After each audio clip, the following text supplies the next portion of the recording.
Hello. I like coming out here because it's a really good experience that not a lot of people get to have, but then there are times where I think, what the hell did I get myself into? I'm going back in time. Like, I've even got the same outfit on. This is like a year ago that I did some whiskey chats during the lockdown, and we're locked down again. You were the first on my I list. am. That's exciting. Yay. Now this is supposed to be a whiskey fireside chat, but we've talked about this. It is an early afternoon. We did. So we're going to be, smart about this. I've got some Irish tea, actually. This is like a strong Irish tea. That helps. Okay. Yeah. And in May, during the interview, if the interview goes bad, put some of this in. All right. Either way, it's fine. I'm not judging. Well, I figured it's the first few days of the third lockdown stay-at-home order for the last over a year. I better not, keep doing those whiskey chats like in the afternoon. It's a slippery slope. Yes. So, it doesn't matter what we're drinking, it matters who we're talking to. So, tell us about yourself. When, where, and why did you start going into the wilderness? Well, you may know my husband, Jim Baird.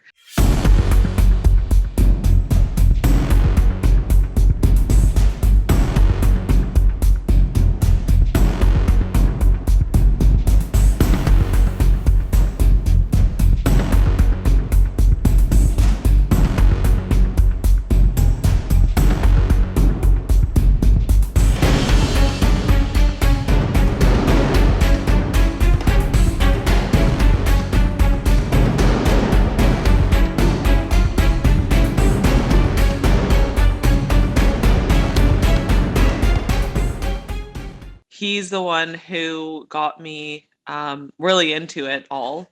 I wasn't really very outdoorsy before meeting him. I thought I was. Like I was, like I lived in Newmarket, so like we would go walking on trails and like rollerblading and bike riding. So when I met him, I thought I was outdoorsy, but he had a bit of a different idea of outdoorsy, I think. So he quickly brought me on some canoe trips, and it just kind of progressed from there, I guess. Over the past few years, I just have fallen in love with it, and it's gotten a little bit more intense, the trips that I go on. And so, yeah, I guess that's how I got introduced to it.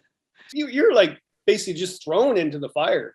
The beginning of the portage was like borderline impossible. Up a steep hill with logs just crisscross everywhere. Not getting over this tree.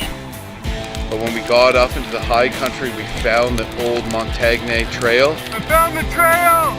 But this portage goes on forever. We only made it in about 2 kilometers and we have a solid 3, if not more, to go. It's amazing to think that we're far from the first to probably take a rest right beside this big out-of-place boulder that the glaciers left here.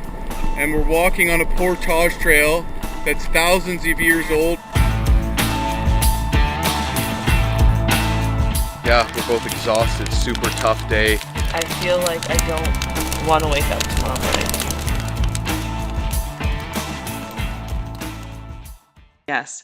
It's a funny story is like, so Jim paddles a lot of whitewater, and so he was taking me on whitewater from the beginning. My first trip was on the Scutamata River, and he told me it was like an expert level kayaking river. And so at the time that meant absolutely nothing to me because I didn't really know much about either canoeing or kayaking. And so it was supposed to be a 2-night trip. I bailed on the trip after night 1 because we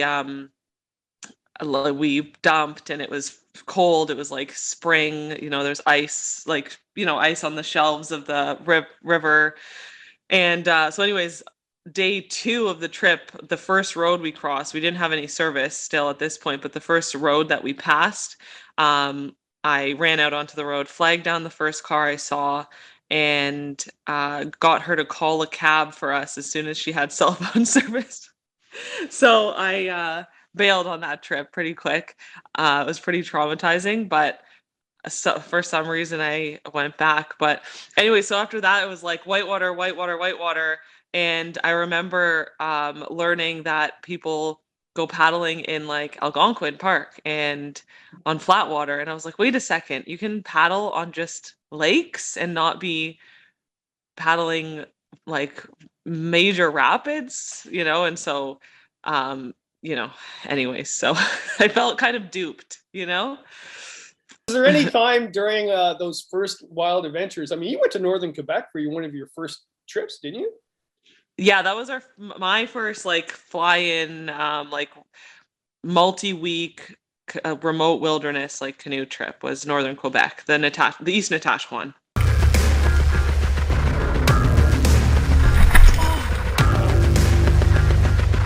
Did your friends from Newmarket finally say to you, like, why are you dating this man? Usually they go shelter, fire, water. I usually go shelter, fire, water. They say booze doesn't actually warm you up, but we're not actually going to die here.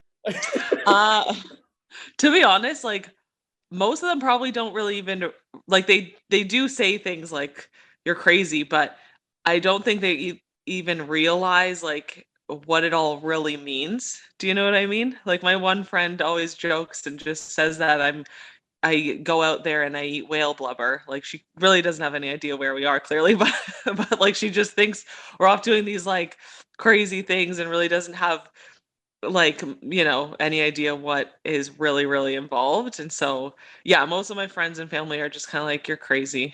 I think they're jealous at times too. No, I think they're pretty happy doing what they're doing too. Like I'm sure they would like to see some of the places that I've seen. Like I'm sure they'd like to see like the Northern Lights and stuff like that, but I don't know if they really want to risk their lives to do that. I don't think. That's great. Well, so what were the other inspirations? Like, was there certain people that you followed that you really wanted to become them in the woods? Well, before meeting Jim, like not really. Like I wasn't super like into social media. Like I had, I guess, just my personal pages that I would follow, like other personal, like my friends and stuff like that. So I was more so, I would say, following photographers because I was really like, I was more into like learning photography a bit at that time. And so I would follow some pretty like, really good photographers that were kind of inspirational to me. But definitely now there are people that I'm really impressed by. I don't know if I could ever get to their level, but like Kai is one person Kai Marone, who I'm always like, she's clearly a badass. And like she's out there like living it, you know what I mean? Like she's really doing it. There are a few people on Instagram who have never really met, like Jillian Brown photography. Like she seems pretty tough, and she's out there doing some pretty cool stuff. Chris Prouse seems like she's doing some cool stuff, and then she's also an epic like videographer and editor and stuff. So I'm excited. Look who I have. Hey guys. hey everyone. This is great. We got a fire. There's a lot of people, but yeah, I wasn't really up on all of that for like right at the beginning. More so now I'm kind of following these people and seeing what they're up to and stuff like that. That's really cool. That's really fresh, actually. That's fantastic. I'm going to keep to a script. I swear. I keep telling myself. Oh no, that's fine. Oh yeah. Was there any particular trip that you said, I gotta keep doing this? This is fantastic. I love it. Was there any particular moment or trip that did that for you? Yes, I always use the East Natashquan as like this answer because it's just like always a trip that sticks out the most in my mind because it was my first remote wilderness canoe trip. And maybe it was the most like it was so beautiful and it was such a fun experience. On the trip, maybe I was not feeling like, oh, I need to do this again. On the trip, I was more so like, are we ever going to get to our car? Like, are we going to survive? Like, it was very like scary and intense and challenging. So you know, in the moment, you may not always appreciate it for what it is. And then afterwards, you're like, oh, wow, that was so incredible. So definitely the East Natashquan, like that portage that we did, it was 6 kilometers through like just like no trail, like minimal trail to no trail through an old burn. Um, One of my first serious portages like that. And I just remember, like, I think crying the first kilometer in on the first trip, because of course we had to do 2 trips. And by the end of that portage, I felt so good, like just the amount of exercise you get and like how strong you feel. And just pushing past that mental barrier of like, we're never going to finish this portage was eye-opening for me. I just kind of had to realize we will finish this portage and it is going to take us a long time. And so, yeah, I always remember that trip. It's always kind of like right at the beginning of like the front of my mind, because it was like so many first experiences for me, like first float plane, you know, first like really, really remote trip. Like I remember getting dropped off on that lake thinking, holy crap, what have I done? Like we could really, like we're in it now, there's no turning back. You know, first, like I said, really challenging portage, first time seeing northern lights, and first multi-week canoe trip. Like there was just so much to it that is just like completely etched in my brain forever. So that one, probably after the fact, I was like, oh, I can't wait to do that again. That's fantastic. What was the moment, or is there a moment where you were on a big trip and you said, I got this, I have the skill, I'm comfortable? Was there a moment where that just clicked in? That's a good question. I don't know. I'm really like I'm sure a lot of people are like this, but like I'm, you know, always underestimating my own like abilities, I guess. So I do have to like often remind myself like, no, like you've done this before, like it's gonna be okay. Um like it was that moment was probably much more recent, like probably my first, like that solo trip that I did with Kobe, like when I was out there without Jim and like solo paddling. um it was probably on that trip where I'm like, no, no, I can handle all of this, you know, like I can handle, you know, packing everything and loading my canoe and unloading and portaging and you know, finding firewood. Like I definitely felt more confident there. My first pickerel. We're gonna keep it. We're gonna eat it.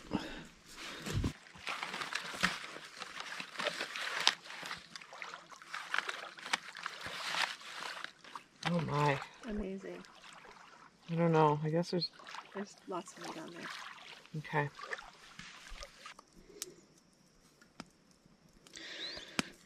It's like sizzling. As soon as you drop it in, I think that's, yeah. Well done. Yay. Versus like having Jim with me, there's like a little bit of me that kind of just relies on him subconsciously, I guess. Like I know he'll go and get all the firewood because that's something he is really good at and enjoys. And so it's like me just kind of forcing myself to get out there and do everything on my own. It made me realize like, yeah, okay, I got this. So How's it going, honey? could be going better, I suppose. You think you're gonna be able to get out? Sure. Atta girl.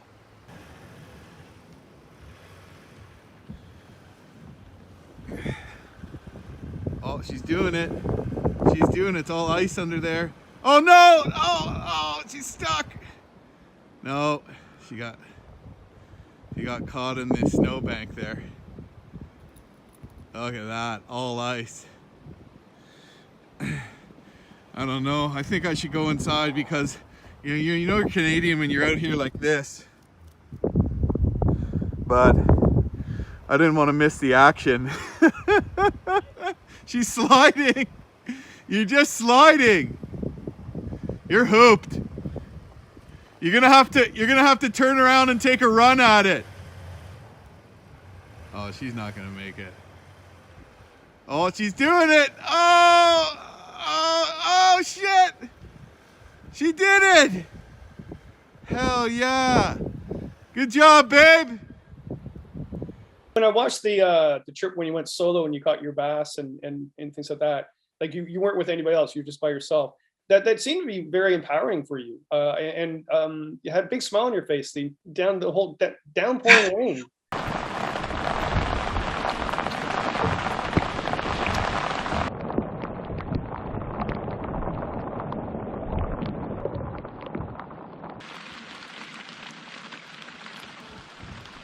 Good one. Oh, oh my God, it's huge. Huge. That was so, if you want to know the truth, I set out to do a solo, like overnight, like completely by myself. So I had everything packed to go overnight and I totally chickened out. I'm not gonna lie. I don't know what it was. I think I'm really scared of bears. And so, I mean, it's maybe a rational fear, but also like sort of irrational because I mean, the odds of anything happening are so slim. So anyways, yeah, I paddled down this really, really long bay on a lake nearby here, and I was battling like a headwind the whole time. So it's like a 4 kilometer just like arm of a lake, paddling into this headwind. Anyways, I couldn't really find the portage because there were a couple of options to get into this backcountry lake I wanted to get into. The one portage that I did find was like super like not very used. It was just kind of this like just not well used portage because it's like a lake that people don't really camp on, right? So it might be used like in the winter, but the access to it is from a completely different side. So like there might be a snowmobile trail like on the other end, but nobody else really gets into this lake in the summer. So anyways, I don't know what happened. I think I was just frustrated and exhausted and just the thought of like continuously, because by the time I would have finished the portage, I still would have had another few kilometers in the same direction into that headwind. And I think I was just like, I'm over it. I'm just gonna fish and enjoy the day.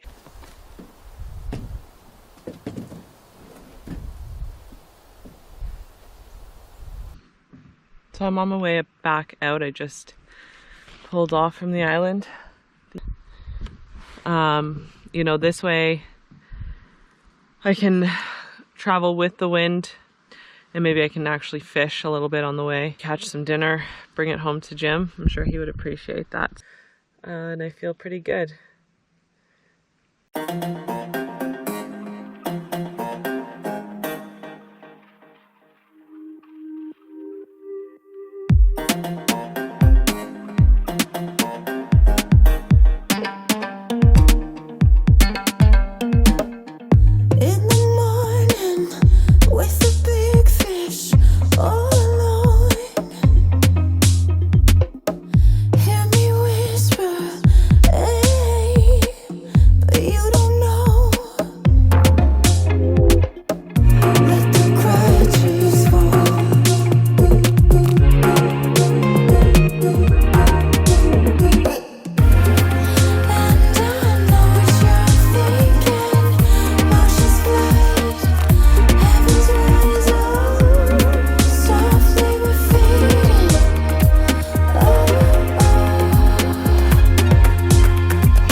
Sounds like you're being logical, smart, and you're doing a stepping stone, right? So you weren't just jumping into it. So yeah, it was a great video. I really enjoyed that one.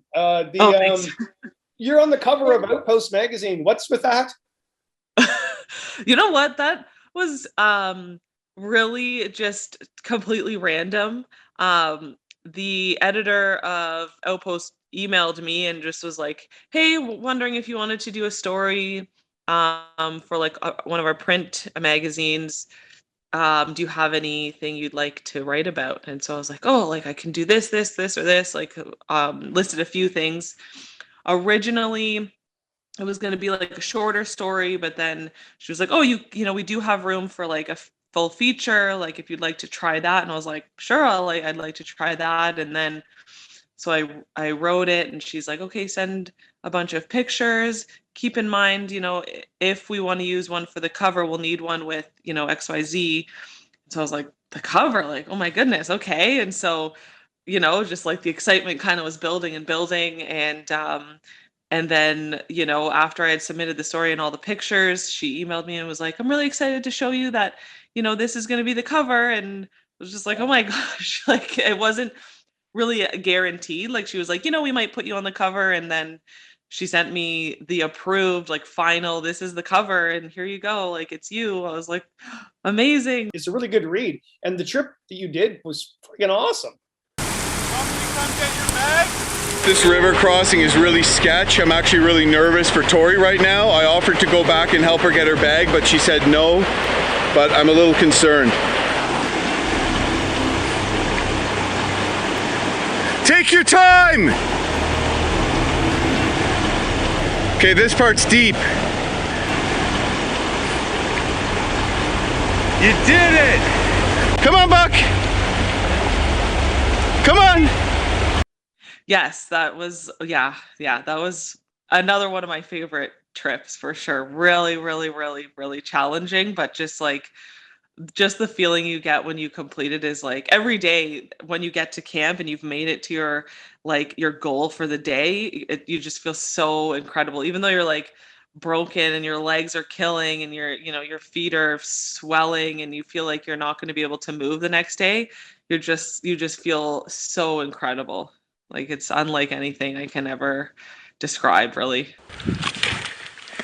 Swing it onto your poles there. So it's totally resting off my shoulders and totally onto my poles. And it gives my shoulders a nice little break. Look, even hands-free. I mean, you basically went on this amazing trip in the mountains. And then right after you did this incredible whitewater trip right after, didn't you? Awesome campsite right at the base of this canyon, and we are about to push off. We gotta get caught up today. We're gonna be paddling well into the evening, probably till 9 at night. Fortunately, it doesn't matter that much because it stays light here all the time. So we drove from there. So we finished in Grand Cache, Alberta, and we drove up to Yellowknife and then flew up to do the Mountain River in the Northwest Territories.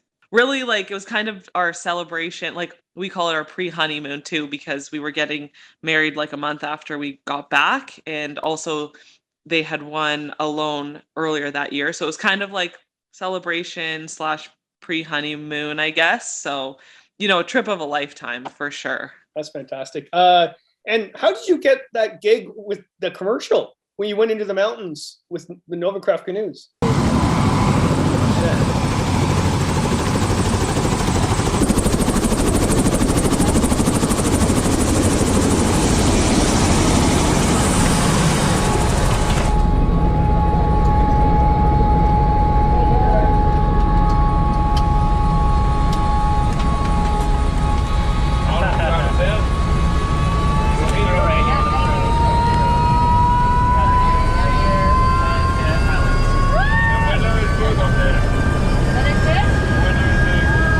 Again, I feel like these are all very lucky things that have come to me. Novacraft, so they obviously work with Jim, and so they know me through Jim and the things that we've done. And so I guess CDC, Novacraft, I guess, is insured by CDC. And so CDC, they feature like one of their clients every year. Maybe they feature a couple every year. I'm not sure, but CDC picked Novacraft. And so they reached out to Novacraft and said, hey, we're featuring you in our, commercial. Do you have any women, diverse women that you would recommend who can paddle, basically? And so myself and then Sammy Armacost from 6 North of 60, they recommended us two, and then CDC picked a couple of other girls who have a pretty prominent Instagram following. So yeah, it was the four of us. It was again like same thing. They reached out to me and were like, or Sarah from Novacraft reached out and was like, "Hey, do you mind if I forward your information on to these people for a commercial?" And I was like, "Absolutely, please do." And so thinking like, it's probably not going to happen. I don't know, and then like they'd email me and ask for something like, "Oh, can you send pictures? And then can you send this? Okay, here's your flight information and here's the dates." And I was like, "Okay, I guess I'm going." It's just like it all just happened kind of quickly, and it was all just very, very surreal. So You got the gig because you know what you're doing. You're fantastic. You have to go to Jim's channel and just screen all his stuff. Just, you can watch that stuff later. Go to Tori's and just look at the trips and the portages and the white water and the wilderness that you've experienced. This is incredible. That's why you got the job.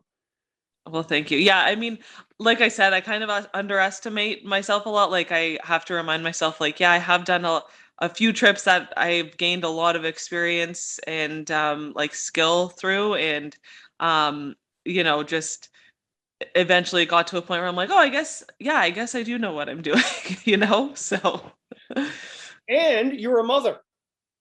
yes, Tell us what I went through am. now. He's gonna be 3 in July. Let's put you in your backpack. You get to be carried around for a week.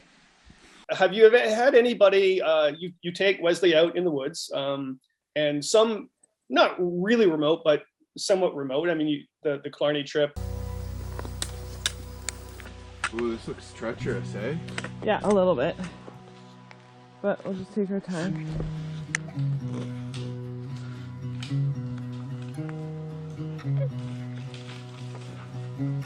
Have you ever had anybody send you things on social media saying, "Oh, that's dangerous. You should not be bringing your child out in the woods"?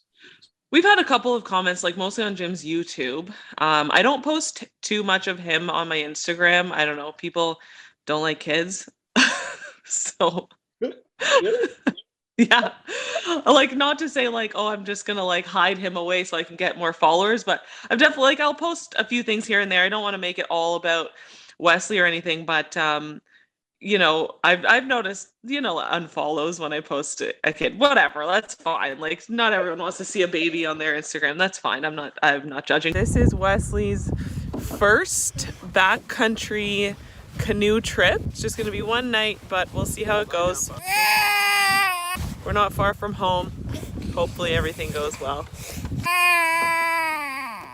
Hopefully he enjoys the paddle. I feel like he might enjoy the movement of being on the water.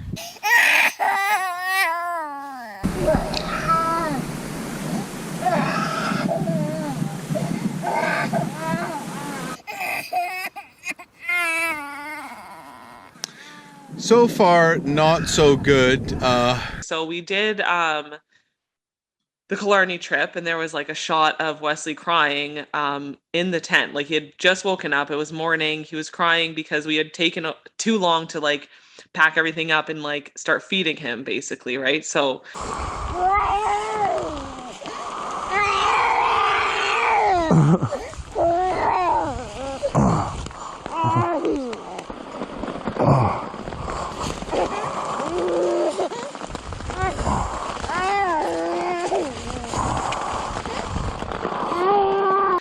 he was not in any distress. He was not, uncomfortable. He was just hungry. There you go, bud. Let's get him another one. Another one? That's it. Like he's a kid and he can't really communicate with us other than crying is the thing. Like Dumping rain, howling wind, scream crying baby, and the first time we've ever broke camp with a baby in such conditions. And it's taken us quite a long time to organize everything. But we finally have the baby organized after a prolonged scream cry session in the dumping rain. And we're already cold and damp before getting on the trail. And we have a tough 12K day today.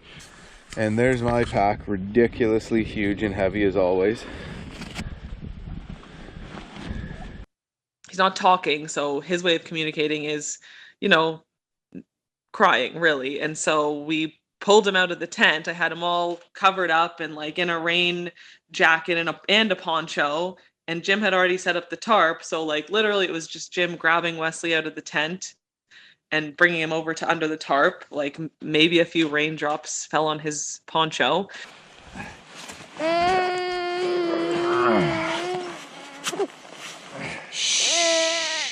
Go to sleep and good night. Come on back, let's go. But he was crying, and his cry sounds pretty intense, but he was just hungry, like I said, and few comments like, oh, get that baby out of that weather, what are you doing? And just like, like those types of comments. Nothing that really is that offensive to me, because I know the situation we were in and I know he was safe, and I'm not really, concerned. We're gonna stop here at this beach on Lake of Three Narrows and maybe let the baby take a nap and change him, but now he's sleeping in the backpack carrier, so he must have been really tired because he fell asleep going up one of the rugged and most steep parts of the whole trail.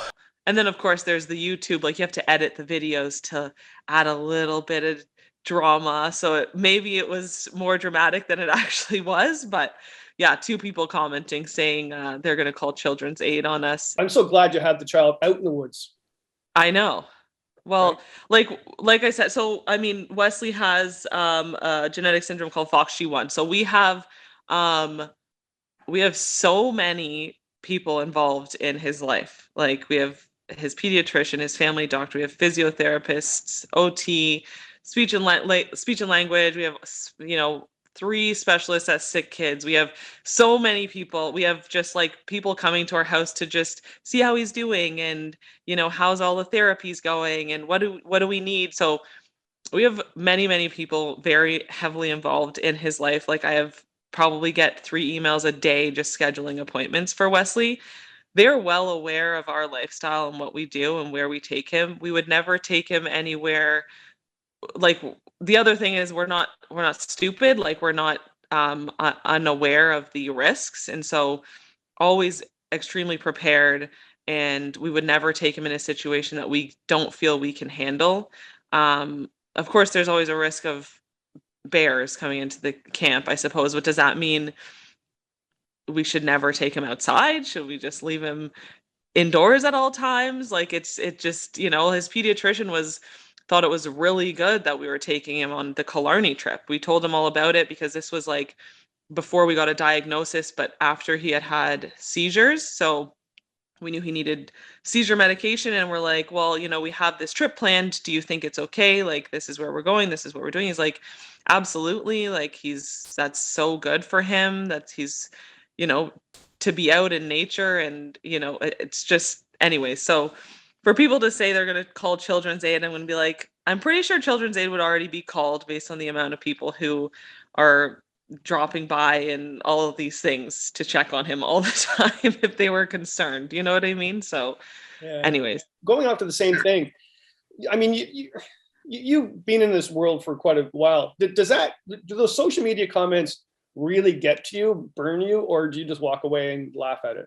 It depends. It depends what they are. Like if I know they're just like somebody who is obviously just like uneducated about something, then I'm not so offended. But if it's like feels more like a personal attack, then yeah, I'm still, for the most part, like I feel like Instagram is pretty good. Like, and that's really where I am. Like I'm not on any other platforms really, and I feel like people on Instagram are pretty nice for the most part. I have gotten like a couple things. If I post anything that is like a little bit like maybe controversial, like I posted something about the Confederate flag not too long ago, and I got a couple comments. But it's like I hardly post anything like that. Like usually it's just like, this is what I'm doing and here I am. But once in a while I'll post something a little bit more intense, if you will, and because that's just the reality of the world that I live in. And so but yeah, I had like 2 people comment something kind of rude on it, but I don't really let those kind of things bother me, because if I'm firm enough in my own beliefs and I know where like I stand, then I'm okay with that. People can think whatever they want to think, I think. A camp for cure. What is that all about? So, well, initially I started kind of planning it last year, at the beginning of last year before COVID. My initial plan, which I do hope one day I can do it, is actually an event, like a weekend event where people, like, I'm hoping it's at like a campground, and it's basically a bunch of outdoor games. People come camp for the weekend. There's food, games, like competitions, and a live auction, or silent auction, I should say, and raffles and stuff. Like, I want it to be a whole like weekend event. Hopefully live music, to raise money for Fox G1 Research Foundation, which is a foundation that's basically trying to find a cure for the syndrome that my son has. And there's about under 800 people in the world right now diagnosed with Fox G1, so it's super rare. But anyways, it's just one gene that causes like a lot of different symptoms. So they do feel hopeful that if they can find a cure, then it would help significantly these kids. So yeah, so that was my initial plan. Sorry, was to make it an actual event. Obviously, COVID happened, so that was off the table. I was hoping to do it this year, but it's not looking very promising. So instead, I just did an online auction on Instagram. So it's camp_for a cure. And so just looking for basically in-kind donations right now. And then on May 1st, people can bid on the items. And all the money will go to Fox G1 Research Foundation. That's fantastic. And Yeah. not only that, you also are teaching paddling like a girl. Is that what it's called? Yeah, paddle like a girl. Paddle like a girl. Well, Yeah. Did you also just wake up one morning and say, I have an epiphany? Yeah. Sort of, like, for the name of it, sort of, I did, yeah. But like I did want to do something with women specifically and paddling, mainly because of my trip that I did with Kobe in 2019. It was like the year that I was going through all the testing with Wesley. So like getting out on that trip with her was like just really what I needed. It was just like kind of a stress reliever for me. And anyway, so I was like, oh, and more women need to do this, because I just kind of feel like if women have the opportunity to get out on a solo, doesn't need to be canoe trip, I guess, but a trip by themselves, or without any of maybe their day-to-day responsibilities, like without their kids and husband, basically, or significant other, then they'll have the opportunity to just kind of reset and de-stress. I just think like for their mental health, I think it would be something that's really beneficial. According to the clients that commented, you changed their life, dozens of them. Oh, really? Really? That's awesome to hear. Yeah. Yeah, I love it. Like, it's so cool to see. I mean, everyone comes for their own reasons, right? Like, sometimes they just come just to hang out with other women who want to be outside and meet some people. Some are really here to learn how to paddle. Some, might paddle with their partner all the time, and they just kind of want to take the reins a little bit more. So like everybody has their own reasons, but I learned something from everybody. And just seeing everybody interact with each other and support each other it's really, really cool. So are you going to do that this season? Because COVID, I guess, well, in theory, if we get out of the lockdown, you can still have it, right? Yeah, I'm hoping to. I have a few scheduled. I have 4 scheduled in July. So I really hope I can go forward with them. I mean, they're 100% outside, so it's easier to, stay socially kind of distanced out there. And but yeah, we'll see what happens. But I am offering like a full refund if COVID doesn't allow it to happen. So I'm going to go back to the script. Okay. I just saw your hubby walk by. Is he trying to sneak into the scene here? Probably. He's very full of himself. I swear. Like, I've met him so many times at shows, and he just won't even talk to me. I just like to firmly state that this was made before this. Yeah. Well, and All the I'm same saying- is true with the people, not just the posters. That's a burn. Well, I'm just saying you were made a little before me. No, it's not a burn. It's a compliment. You're saying I'm an old You're a man. fine old whiskey. Just joking. Just joking. Oh yeah. What are your what were the moments in the trip where you really connected to nature? Oh boy. That's a good question. I don't know. You know what it is? I think just for me, it's like usually at night around the fire. It just feels so quiet and calming, and like I love looking up at the stars. It just kind of makes me feel so, I don't know, really like kind of brings you back down to earth when you are looking at the stars. I don't know. That's my biggest thing, but I think connecting to nature specifically, I think for me, I'm usually recognizing just like Mother Nature's power, I guess you could say, when we're doing things like, you know, bombing rapids, or like I'm stuck in, you know, on a big lake in the wind and things like that. I think those types of things make me connect in a different way. It just kind of really puts me in the moment and gives me a whole new respect for nature, I think. That's fantastic. Yeah. Do you think being in the woods on a trip, you are your true self when you're out there? Hey, look, we managed to find a little spot out of the wind here. Yeah. Why don't you say that to the camera? What? Why don't you say that to the camera? Okay. Okay, just take the camera off first. Why do I just want to kill you? Script, you gotta take a I think so. I mean, I hope so. I'm very like the type of person to just do what needs to be done. So I think I like the idea of doing just that when I'm out there. Like I don't like to sit idle. So I just find that I'm constantly like kind of going and doing whatever needs to be done. So like even just around camp, like I'm just constantly either like setting up the tent, helping with firewood, you know, cooking dinner, cleaning up, or whatever it is. I feel like I'm just kind of go, go, go. And I realize that that's just who I am. And when I'm out there, I feel like there's so much to be done, versus like at home, it's really easy to not do anything and then just feel really kind of crappy about myself. So like I feel it's kind of nice like being out there and knowing that you can't just sit around and do nothing, and because otherwise nothing's going to get done, right? So I guess that's who I am.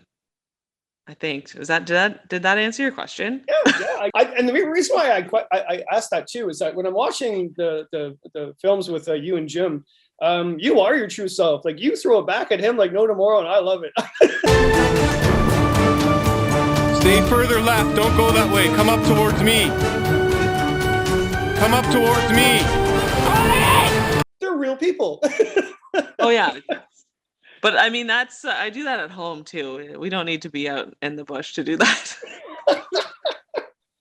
Oh, man. Well, one last question. I remember interviewing you and Jim at the Ottawa show years ago. I think it was just I'm not sure if you were married yet. I think you were just about to get married, and I think Jim had just finished alone, but couldn't tell anybody. But I interviewed it, and the best part of the interview was when you're talking about his bowel issues.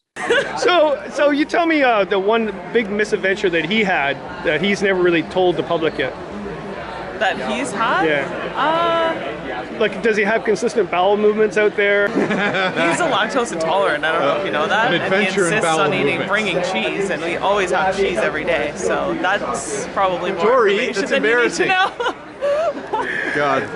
No, we get. Funny, but true. It's a great wild adventure, but he's lactose intolerant, eats cheese on trips. Does he still have bowel issues out there?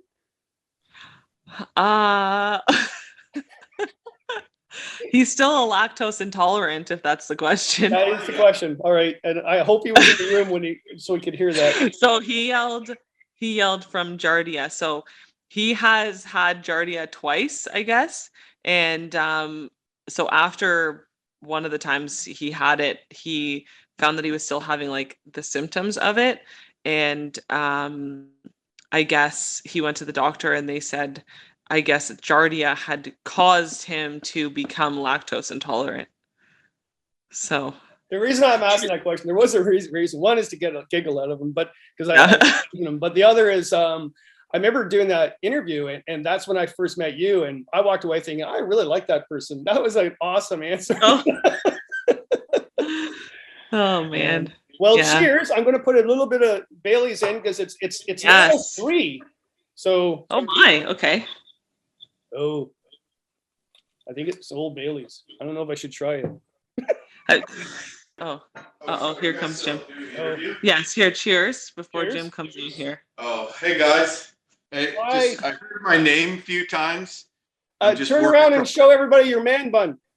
It's actually not a man bun. It's a short ponytail. I was told by my lovely wife that that's irrelevant. It is irrelevant. But I wanted to say hi. I heard something about, I don't know. Jim, this is all. I had Giardia and I was permanently lactose intolerant. So the odd emergency bathroom break, Kevin, you know? Not listening. This is all about Tori. Leave the room.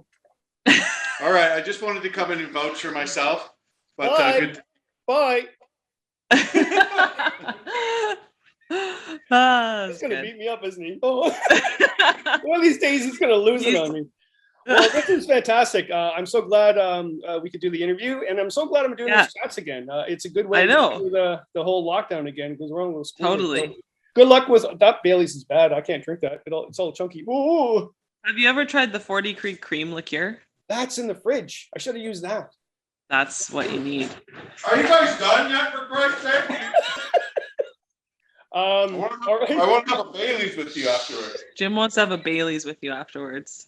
I thought you said he wanted to have a baby with me.